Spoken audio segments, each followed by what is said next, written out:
salam damai dan juga selamat datang kepada semua dalam rancangan Inverse edisi Bahasa Malaysia. Kami sangat bersyukur kerana anda masih bersama-sama dengan kami dalam satu lagi episod perbincangan rohani yang akan membawa kita semakin dekat dengan Tuhan.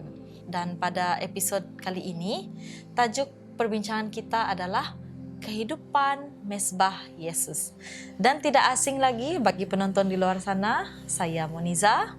Dan saya Elihandra. Saya sangat teruja untuk bersama anda semua dalam perbincangan kita pada kali ini yang akan menyentuh hati dan memberi kita satu pandangan yang mendalam tentang kehidupan rohani Yesus Kristus. Dan pada kali ini kita bukan sahaja akan mendalami firman Tuhan, tetapi kita juga menyelami bagaimana Yesus hidup dalam satu hubungan yang sangat rapat dan intim dengan Bapanya di syurga melalui kehidupan mesbah, iaitu dengan berdoa, penyembahan dan juga ketaatan yang tidak berbelah bahagi. Dan kita sangat bersyukur pada hari ini kerana dua panelis kita yang sangat hebat akan bersama dengan kita pada hari ini, iaitu Saudara Elvin dan juga Saudara Alexon. Selamat datang Elvin dan Alexon. Terima kasih Saudari Moniza dan Saudari Elihandra.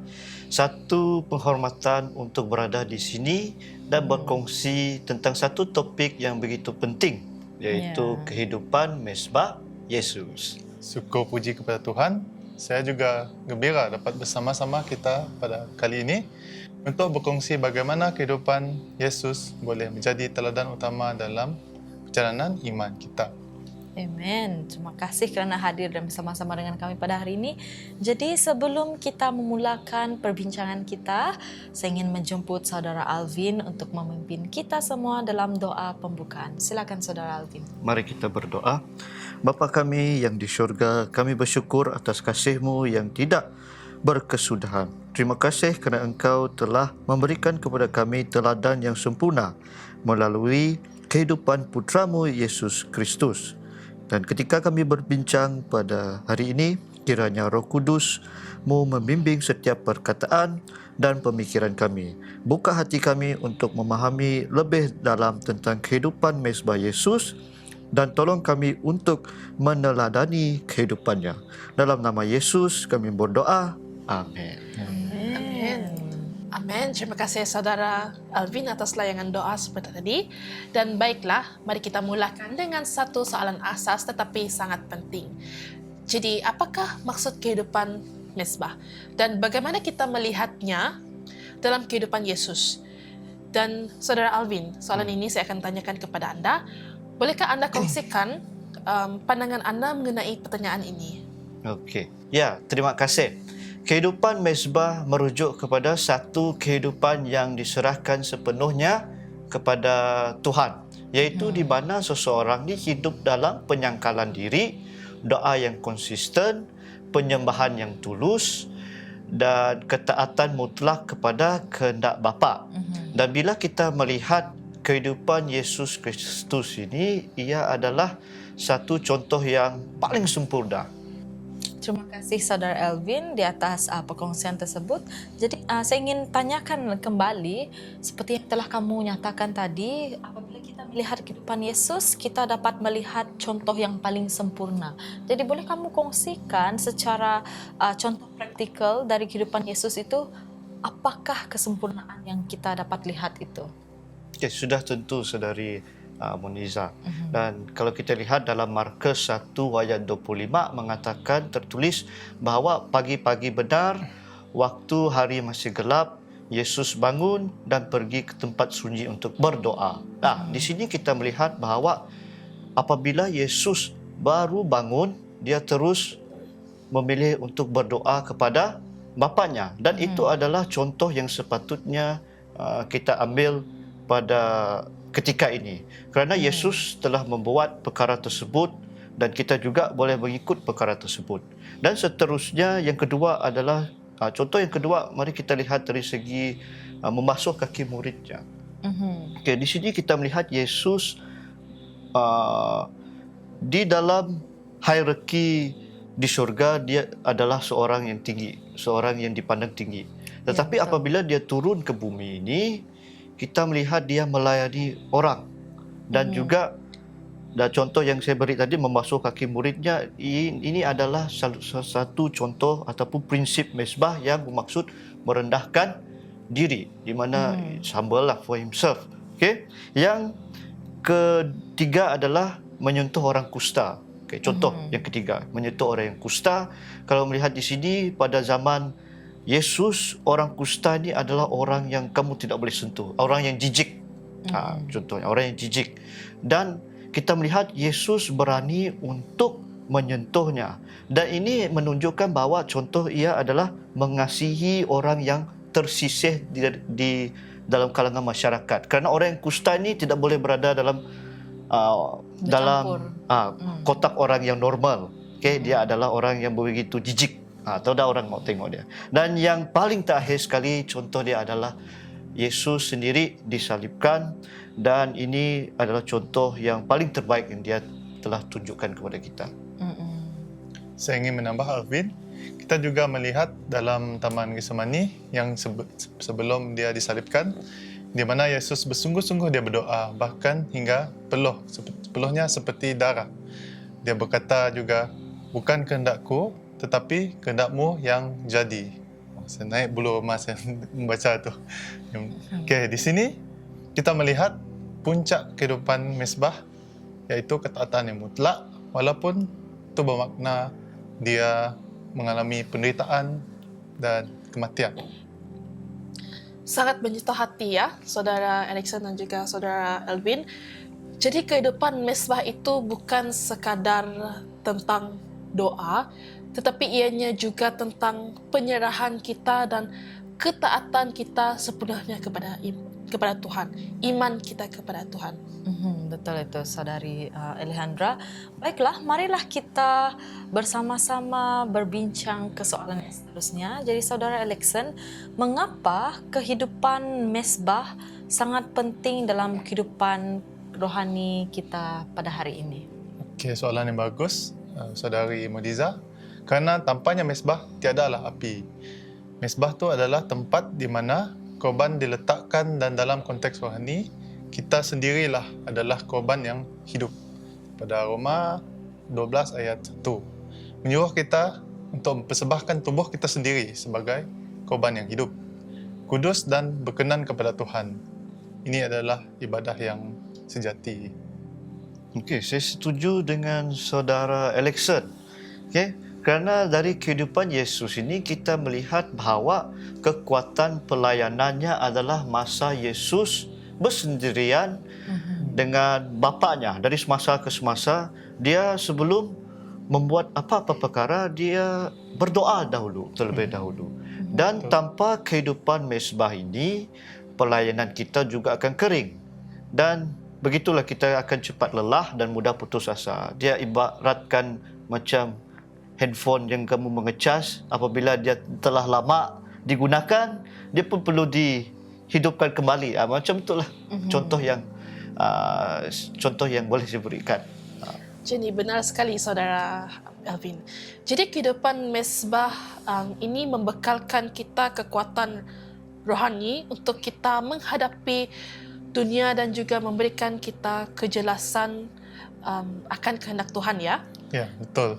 Ia juga menjadikan kita peka terhadap suara Tuhan dan boleh mengubah hati kita untuk menjadi serupa dengan Yesus.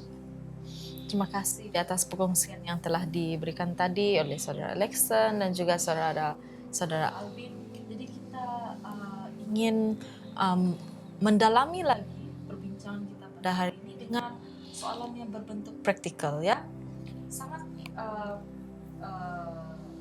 dalam kehidupan kita ini, teori sahaja tidak cukup, pembacaan sahaja tidak cukup, tapi kita memerlukan satu action ya. Yes. Jadi bagaimana kita boleh membina kehidupan mesbah seperti Yesus dalam kehidupan seharian kita? Saudara Alvin, boleh kamu kongsikan kepada kita di sini dan juga penonton di luar sana, bagaimana kita boleh membina semula kehidupan mesbah itu? Okey, salah satu contoh ataupun langkah yang pertama yang patut kita buat adalah memperuntukkan masa yang khusus setiap hari untuk berdoa dan juga merenungkan firman Tuhan. Mhm. Kerana kalau melihat di sini, ibaratkan kita ni tiada masa. Sebenarnya kita ni ada masa untuk meluangkan masa dengan Yesus. Tapi kita ni terlalu sibuk dengan pekerjaan, sibuk dengan perkara lain. Mhm. Bahkan itu membuatkan kita ni lalai. Sebab itu, kalau boleh, setiap kali kita bangun, kita perlu berdoa terlebih dahulu. Mhm. Dan yang kedua adalah yang tadi saya cakap adalah merenungkan firman Tuhan. Ya, itu adalah penting kerana kalau kita melihat sumber kekuatan iman kita adalah daripada Yesus sendiri. Mhm. Jadi kita perlu ada masa yang one on one with Him. Okey. Yang ketiga adalah latih ketaatan dalam perkara yang kecil. Okey, apa maksud dia adalah yang pertama adalah memilih untuk mengampuni. Mengampuni ni bukanlah perkara yang senang untuk semua kita lah. Kita ni sebagai manusia, kita ni tidak sempurna. Tetapi itu adalah hal yang kecil. Dan juga yang kedua adalah membantu tanpa mengharapkan balasan. Okey? Membantu tanpa mengharapkan balasan. Yang ketiga adalah berkata tidak kepada dosa walaupun tiada siapa yang melihat. Kerana kita ni selalu secretive. Very, very secretive. Apabila orang tidak melihat kita, baru kita membuat dosa tersebut. Dan itulah Yesus berkata, barang siapa setia dalam perkara yang kecil, ia juga setia dalam perkara yang besar. Dan itu beberapa contohlah yang saya boleh beri. Ya, dan sangat penting juga untuk menjadikan penyembahan sebagai gaya hidup kita sendiri. Bukan hanya berkata-kata dan tidak mengaplikan dia dengan kehidupan kita. Ya bukanlah sesuatu yang boleh kita lakukan di gereja saja, tetapi di luar sana. Sama ada kamu ingin bekerja kah, cara kita bercakap dengan orang lain, dan juga dalam sikap kita terhadap orang lain. So dari situ, masyarakat boleh melihat kita iaitu kita boleh mencerminkan Yesus dengan cara kita hidup. Jadi saya sangat setuju dengan kalian berdua. Jadi sebenarnya kita ini ada masa untuk Tuhan, tetapi itu datang daripada diri kita sendiri. Adakah kita akan, pilihan kita, adakah kita akan membagikan sedikit masa, walaupun 5 minit, walaupun 1 minit. Kadang-kadang sesetengah orang, even 1 minit untuk berdoa pun sangat-sangat susah untuk kita, berat untuk kita lakukan. Jadi adakah ini bermaksudnya kita perlu berkorban juga, Saudara Alvin? Okey, ya.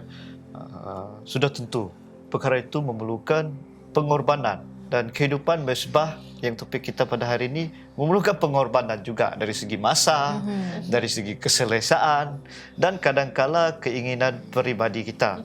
Dan tetapi pengorbanan tersebut itu tidaklah sia-sia, dan ia membawa kita lebih dekat dengan Tuhan dengan berdoa, dengan merujuk kepada Alkitab. Walaupun tak payah kamu ambil 10 minit, kamu ambil saja 1 minit, renungkan satu ayat Alkitab, itu pun sudah cukup bagi Tuhan. Dan begitulah kita boleh menjadi lebih dekat kepada Tuhan. Ya, jadi apabila mendengar perkongsian yang telah diberikan tadi, dia sedikit sebanyak membuka fikiran kita. Apabila saudari Alejandra bertanya tadi, adakah itu satu pengorbanan yang harus kita lakukan? Kalau kita coba ingat balik kan, berkorban masa yang hanya 5 menit untuk berdoa, merenungkan firman Tuhan, berbanding dengan pengorbanan Yesus itu sendiri di atas kayu salib. Pengorbanan yang Yesus lakukan itu tiada tandingannya berbanding dengan kita yang hanya 5 menit pun begitu susah payahnya untuk Tuhan. Jadi, adakah pengorbanan itu sesuatu yang setara dengan apa yang kita lakukan? Saya rasa sangat tidak setara. Kerana pengorbanan Yesus Kristus di atas kayu salib itu jauh lebih bermakna berbanding dengan apa yang kita lakukan. Jadi seperti yang disebutkan oleh saudara Alvin tadi, pengorbanan yang kita lakukan dengan set aside 5 menit untuk renungan, untuk berdoa itu pengorbanan yang tidak sia-sia.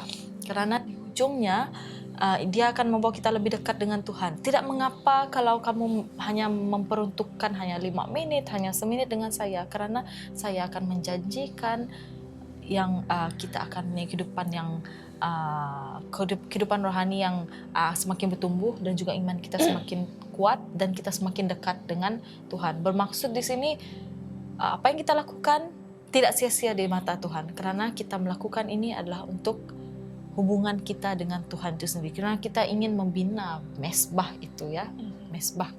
Jadi sebelum kita menutup perbincangan kita pada hari ini, apakah kata-kata terakhir dari Saudara Alexon ataupun Saudara Alvin kepada penonton kita di luar sana? Saya ingin mengajak kita semua untuk memulakan atau memperbarui kehidupan mesbah kita. Yesus telah menunjukkan jalan dan sekarang terpulanglah kepada kita untuk mengikut jejak Dia. Ya, dan jangan tunggu sempurna baru kita bermula.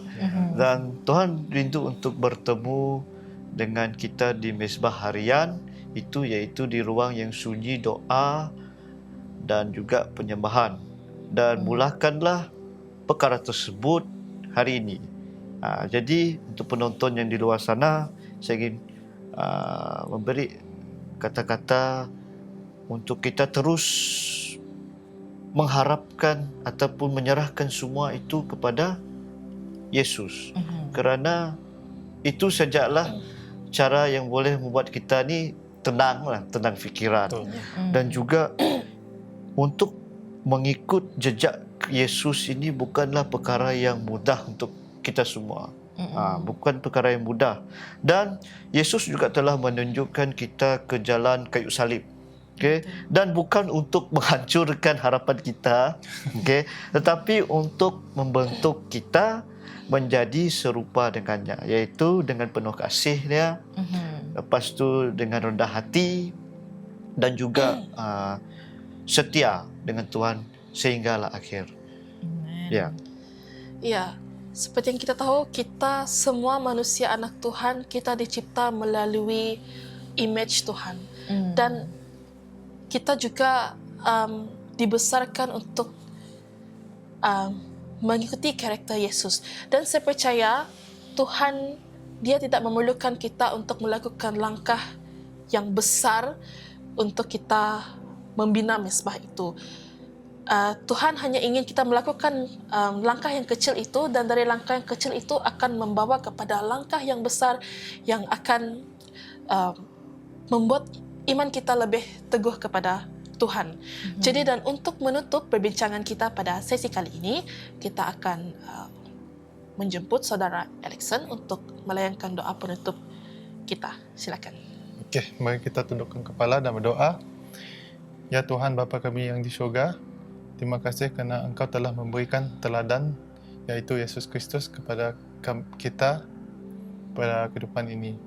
Saya berdoa kepada Tuhan Yesus supaya berikanlah kami kekuatan untuk sentiasa tetap setia walaupun banyak cabaran-cabaran di luar sana yang akan memberikan dan membuatkan kita menyimpang. Dan doakanlah supaya kita sentiasa kuat dalam iman dan untuk membina mesbah kita yang telah hancur disebabkan oleh dunia. Terima kasih juga kepada Tuhan Yesus kerana sentiasa bersama kami daripada kami lahir sehingga ke sekarang ini.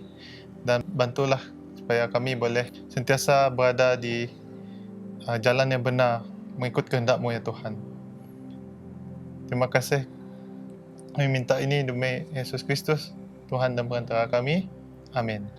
Amin. Amin. Terima kasih Saudara Alexon atas doa yang sudah dilayangkan, dan kepada semua yang mendengar, para belia yang di luar sana, teruskan membina mesbah Anda itu seperti mana Yesus mendirikan mesbahnya. Ya, dan juga terima kasih kerana bersama kami dalam Inverse edisi Bahasa Malaysia ini di sepanjang episod-episod yang lalu sehingga akan ke episod pada hari ini. Marilah kita bersama-sama membina kehidupan rohani yang intim dengan Tuhan.